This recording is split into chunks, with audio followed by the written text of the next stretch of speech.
Neba meo na be violeur ao. C'est-à-dire, les verres donnent à boire traditoi.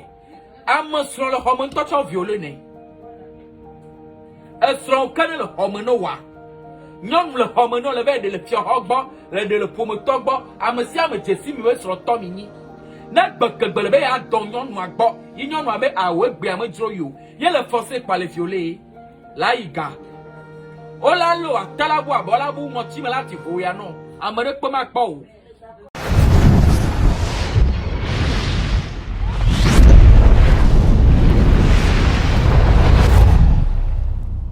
Si vous êtes nouveau sur la chaîne, n'oubliez pas de vous abonner et d'activer la notification pour ne rater aucune de nos prochaines vidéos. On commence.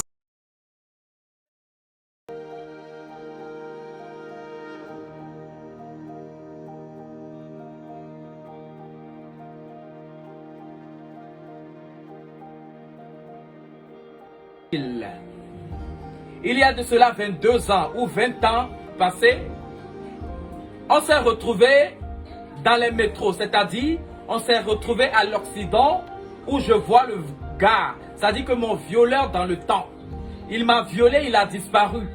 Il m'a violé, je n'ai plus de nouvelles de lui. Il m'a violé, je n'ai plus jamais vu quelque part. En temps, j'ai gardé son visage. Parce que, Abitoya Bivena, était au Kazaliwe, était au des années. Dans le 5 ans, dans le 5 ans, cicatrice à Mabobunamu, même si les cicatrices à Baboucha, dans le 5 ans, les circonstances dont il y a comme il va te le mondia. Nemi pomia non ore que pas ma donc kube nene que qui que me le mani mi kwa me mi doit pe po nemi kwa me mi doit pe po va des années mi tondo me va i po ye mi va budo mi anono ne mi va dogocha enu gba ko do na nkwenyi nu ko me mi to va i po ni le se gomea nya dada le gbobe dodo nous suis à violé dans les années 2000 un violé dans les années 2000. Il y a de cela 22 ans. C'est-à-dire, on est pratiquement dans les 22e année que me violé ya. Yo bu tabu na bu yo me pe la tire pe po. Voa, viol ma que bon e gbe ma gbe a eni fu ne yi. A to fu do ne ile be viol ma me. Ke ya me nya chambe. Me nya chambe viol, violence alo, viol. Bododo a tradito. Nous connaissons le viola. Amém me veut ma segbena. Amém me veut ma consensus, c'est-à-dire Amém me veut ma pour blombe Zomi jo mi abamu mi adu zangelewa. Zomi jo mi ave de koklo gomi toe. Zomi jo mi nya kwata kwa boy dine nya no no wa. Nene ba me o na be viola o. C'est-à-dire les vers donnons no agba tradito. Am sur le homme touchant violé ne. Sur le canal le homme no wa. Non le homme no le verre de le fier hogba, le de le pomme togba, am si am jessi mi sur le tomini. Na bakebelebe a donnon no agba, yon no be a we be am droyo. Ye le forcé par les violés. La iga. Olalo a talabo bola bu mo ti me lati voya no. Mon violeur revient quelques années plus tard pour me draguer, sans savoir que j'ai enfanté l'enfant issu de cette grossesse. Telle est l'histoire vraie et inhabituelle qu'une sœur a voulu partager avec nous à travers notre influenceur Dodo. Tout le monde a fait sa vie. Amesiame webe vie. Amade manya fi que no viava jeo. Agbeyo de kia. Agbeyo de kia. Ebe yoku yoba dogo le metro me. Ame akpe gogo ikwa botane ye tro. Ye tro kwa Amerike ya. Amede ke do afuna iva ikwa ya. Amede ke do afuna ipenade ya wawe ya.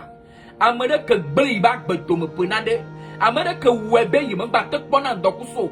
Ye le blanu ye ti kome mbate pona npowa. Ame aye ya. Yoba dogo le metro me. Yo pouye be violera yo dogo le metro me.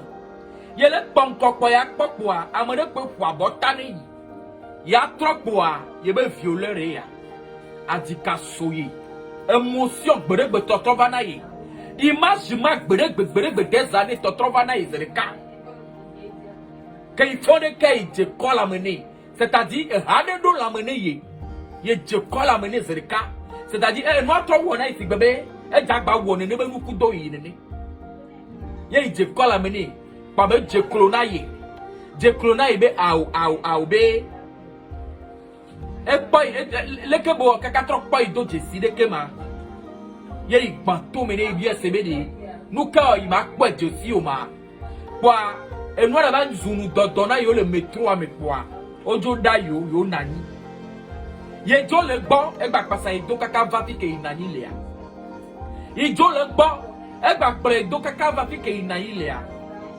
kwa comme yo nto de togo to yo ni kwa ye jo va so calmer kwa e be ton popo na yi ye di le metro ame a e chale ya fi bu e gba pasa ido que be pasa ido a kuku podi obele na kaka be ko be ble identi kaka be a oyibe numero ye iso ibe numero soni kaka fike ya ibe do funwa eyo ifo ezadua ame agbayo ifo enfo so gama me a harcèlement pas bon mani be elle harcelé ye dans le malo eyo na ye abio itale ke ifo no kweto ye ne nlo be gbedegbe ye o no de kaje meye e de vie wo ye chai munya nu kene wo igbe mato voilà ya trop donc point dynamia que be violer ya ye be viole mani fune yi que be violer ya viole mani fune yi kaka ya idi de via le gbegbe ya de via le do 21 ans de via le gbegbe ya de via do 21 ans donc eva yona ye ano de kuku gasia ga me kuku ko be de nana ye baba de kuku na igare me kaka be yo atogo yo togo ke yo dogo kwa nu su ya pejo to ya sididi le di yashi egbe ya ole kia ye le 39 ans 39 ans ele si le egbe yo meleke ye be vi le do 21 ans mais le c'est combien donc elle était très jeune ko violée ya ye viol meni funei ebe viol ma kocha one ya klema kekle comment tu vas viol ma cha ko one ya ewebe ye nani didide ye mo do nusu be ho pendant 5 ans nusu me pa ibe go devio que ye divi voix parce que ye ba le frustré e no webe yi kodi ya divi tocha que dokita obe ya toucher ile ki ya nusu dokita wa ye wona vukudo parce que ye ngba tina be ya se nusu bobo ewebe que il a divi le kondia il y a des complications parce que il m'a l'embête. Nous sommes touchés, il le conduit. Parce qu'il est notre traumatisé. Parce qu'il est notre traumatisé. Coucou la madre, coucou chérie, ça va? Et ouais, ben, qu'il conduit depuis que nous sommes violés hier. Il y a le début de vie, et puis il y a mado. Et puis il y a de kadia violé ya. Et ouais ben il le foi kaka ne il continue à dafu ne dokita nu su gogo ya. Ye gbena be nu su ngba gogo yo. Il y avait divi le kondia dokita nu su le garde gan me ya. Ye gbe kaka. Ye be prometo ye no e va le de kuku na dokita va le expliquer non et nous kene jode ye dia. Yo va blader ntika ka va dire dokita nyon de so chakabo. Tiens, il va dire ce qui veut dire de bien nous si le poteau me voit ma ou me webe de bien pour de bien nous akbeneye e gbeyo de kia ko violer il gapopo ma mère de vie magnifique que non il va l'homme 5 ans patavaya nous souko patodina ya shayi me kanando meno 5 ans vaya nous sou dina ya shi ye me kona wa patete na nous sou le di ya shi ya ye tona kpanya jizereka c'est-à-dire que be viol ma ko na igbe magbia e chaka iba gbema e gbele musu bole yenti wa me kene violer ya cha ye me gba pone chon e gbe ya wa yo va togo le yo vo be duma ame kene violer des années va ya trop va le dire à chez gbele de kuku ne va le demande de mariage ne va le demande de mariage ne e be dodo be ye chaka ye manyala ke ya wedo ye chaka elle de kuku ne ye fifia elle no tendre coup de ça dit que be yo pata yo chivon e ya chiwu ye vide e gbe ya wa ite le do 39 ans bon nous soumele ici o e cha de son divi kaka vo be o divorce yo va to ko le yo vo be tu Tetia, là il est boya. Il est donnant pour nous connaître. Malgré le on nous de pénéi. Ça fait 1 an que yo to boya. Alors, 1 an et une bonne année à que yo to dogo. Il me le dit à Chile don pona ya. Le blé tiro on nous patanaï. Voyez me pas brûler pas bé. Enya ben. Bema be que be violé ya, un do founé be filé yo pito bema. Je me le courage le blé nous parce que même mérité. Je me le courage trop le moulombe et nous que les journées y chiou. Mais dodo ibe a bien se béni. Elle est possible ben. A me de la violé des années. Avant Togo la fille. Mani be dit ye be mon. Mani be dit ye be mon. Dit ye be mon kakaba kene ye tibe a de kukuna yo. Pas coïncidence yo Togo le métro mais. Nede yo me Togo le métro mo wale ce qui veut dire mais le jadi ye be mon gbede la de kukuna yo wa. Ye me bien sebe. Enya ema histoire ayo mo. Mi senyide ne mi alle mi abe clavier ne mi angoro mi koje ne mi angoro. Vo mi se réponse nya. Mi se question nyo boy ne mi aba se réponse nya. Ye nous souko ba violer ou fi fait que ga pour pouvoir me de 18 ans vie. Là comme Jono. Ebe fofo bia no yo be katia. Amaga ho be to moto de ka be nyina yo le yo be katia. Eva na home pato yo ni. E dina ya chi voka pour pouvoir me ye me kwasi yo. Enu ibe tona nu iblombe no na ye me mom jenmantio. Jenu yo na ba shididi antio. Akpokpo ya inona. Ya ijo na akpokpo. Akpe ba pomo. Mi nyabe agbe ya oye. No le di wa shizere kala nyaba me ya le di ya shi. Sa nya fofo no le di ya shi ya. Ils passent pas des, c'est-à-dire ils ont des 1000 moyens. Ils passent partout. Kaka la vanya au movo. Toi ti.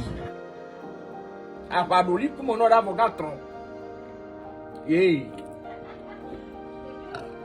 Pomida, yawe a moi pas qu'à douce au bateau beka. Nyela gbene ni nyela ba gble mia. Ita sinti ma volo. Ma gble.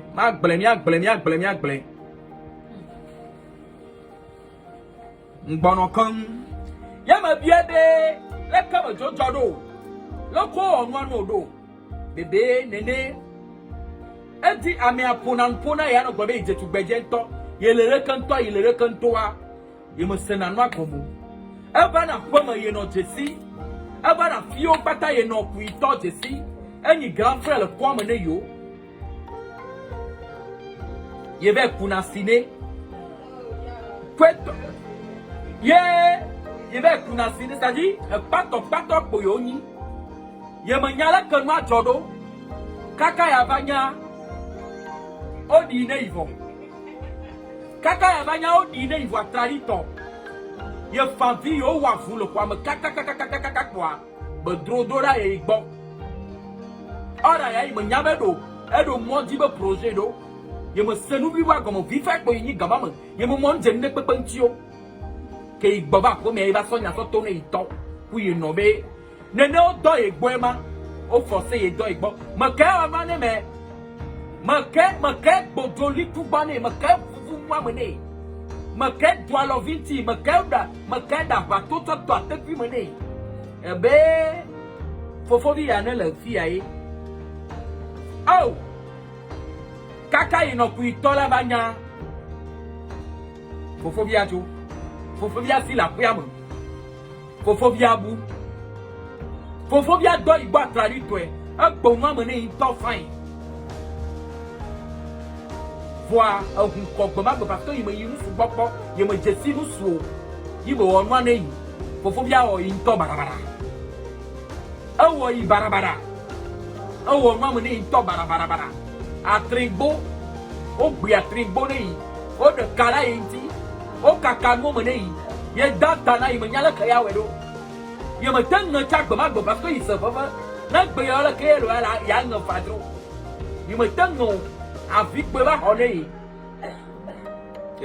Brad Robert, dodo calm down.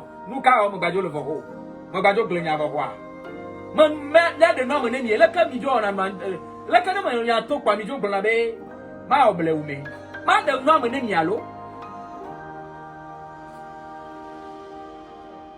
ma de nom ne ni na ma le do dia ko comprendre téléphone ma na ma le do dia mi no mi de mo ne mi no ma dem ne mi o gbo yin de fine o wa trin bone aba yi ma tango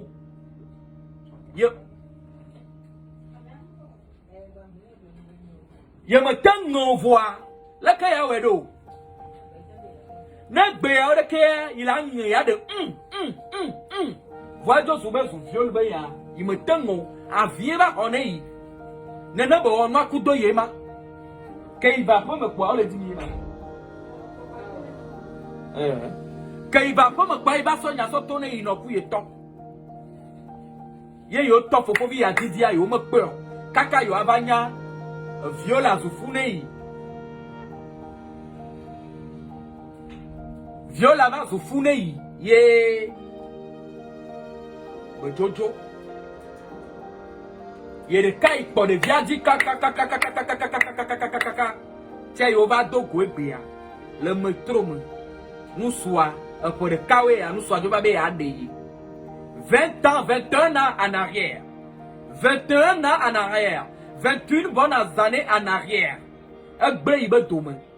5 ans après boy va comme sous boy c'est-à-dire que bon et bon les 18 ans les 18 ans gamon mea ne nous soit le dit à chaque benakaka il va donc c'est-à-dire 5 ans en arrière boy et te va tassi et reconnait nous sous de kaka ba do ibo yo la ba globe e va nya nous sous tonton nene no aba yema ye be ya bios sebedi anyo ba nous sous kane do yi nous sous kane do afunai si jo le ibo ne de ike kwade egbe ya wala ba no allo majo di e chakpo e je fi e toku ino ba po mo 20 ans en arrière, un yabe y wonu fond, me va bien y taxo. Ne de que poade, et beya wala ko le métro, ava be le de coucou neima. De dodo, ben moi me le connais you. Attends me le veille, ne quoi dire, ne quoi ne calenti le kia. Ye dona kunu kone joli dia. Vois, n'a te pas totomia, un peu de kaoya, ye yo kui bele dia chikaka mana pitia. Ye kweba me nywe de beni c'est-à-dire per le cas de ya a foko bele de ra igboa kuku po de benona ye be ya bio be de ya tout enebe.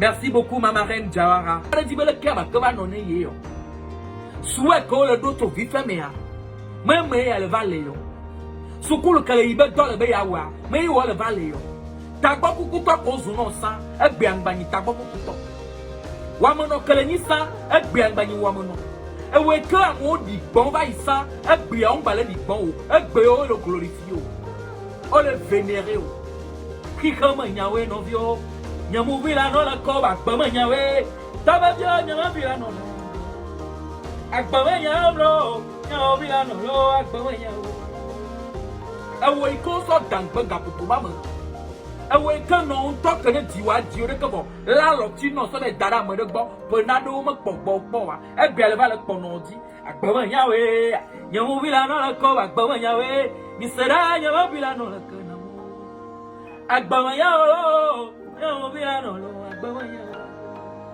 ewe ke ni dernier de classe ewe ke ni dernier de la classe ewe ma tutu ni dernier de la classe ame ko na premier gama mo wa wawo yo gona ba wawela ba su ministre wawela ba plafion ga wawela twako agbe ala ke wawela se bi jatu ewela home hi kama nyawe no vi nyamu bila no la ko agba nyawe mi sada nyawa bila no la namu agba nyawe nyamu bila no lo agba nyawe ewe ko to ku fioga fiogan po ewe ala ke misisi o satoa na manyi 75,000 100,000 wa le gbana be masio ewe ake comme tanative vivant ou super pour le tana alors soso gbere soso bazin pour le dona egbe awe do zolo di wa mu la gboro nu odo yo nya la gboro be vone ivoire le que la tuido La rola nya ba ndé pípé le jolé qui comme béyé qui a pemé me nyebe nyaoui. Mbama do yanti nya dada parce que je vais pas trop durer. On se tend vers la nuit là. Ma do yanti ne. No tono be la de son vego tongo egbea. Anon ne gwa di egbea la gbe. Parce que me souhaiter pas. Le hosebe nous sou kene déviéger à egbo po ya kwa non. Wa egbea e we vous blessé de guerre. Ame ne gwa gbo le ma, ame ve gwa gbo le ma, ame tongo gbo le ma. Le do la nya be e ke la nya soso no wa e yo to da mo oji. Na gba de ma nya drodro no wa ma va mo oji o. Hi ha me mi le a. Arc-en-ciel ba gbogbo mo ni le.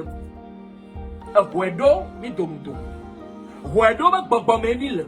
Egbe ya ze na he, egbe la ze bleu, ni soit là ze rouge, ni soit là ze vert, ni soit là ze jaune. Le do la kwasi akon a tofwa gonu, a note ni debe, e ke pata la classe be donc sou nia, e do la fwe. A wo maka, o yo na le comme sambe, debi a to assist avec la joyima parce que no power, o mo nya kwa gbede bo tala ba fofu kakala divio. Parce que o mo pon tout lenti o pop. Le blonabe américain la gogo ya ye kwela dans gavine nous souligner le blonabe ya il matin dans l'union gbodo nyon wi kela divine ya ye menya nu kela jokaka ya gbe o ye menya nu la jokaka ya ba gbe kaka ya ba be da mo bu o nyon kegbe divine ya yo ku kwela kuda wa gbere le di de kale kare na mo pa wa o le pe be yo mi kweda e mu me tekpo bele e divio pokla kaka ba nya nu ikene tuwa obe nu kene wo kawu obe nu kene wo klankro nu ine wa gbe klanko be ba le te daria na kawua ka ya o mi anye ko mi no ngonye la foto nu kene wa gbe klanko be mo ba no te dare hidia na gawu ji be jodua egbe ya wa ngopo nye na no nya parce que gawu la foto kaka. Ma vie sebe dadanye. Ma vie sebe dadanye. A soupe le tien soit travailler de kukuno wa. Ebe aw. Le nous sou bois. Ebe aw. Ma vie de dadanye. Gameke de kadia violé wade. E opona ne ya. Ebe opo vivre de ka. A dondo homme be ton boa ebe aw. Gapopo mamia, au temps nous intelligent, le connaît le grand frère, il est donné comme tonal parce que non couteau au dessus est bien mal de coucou non be ade wa lo be donc on a le poesia e be balé do coup viol que bon on a ça e be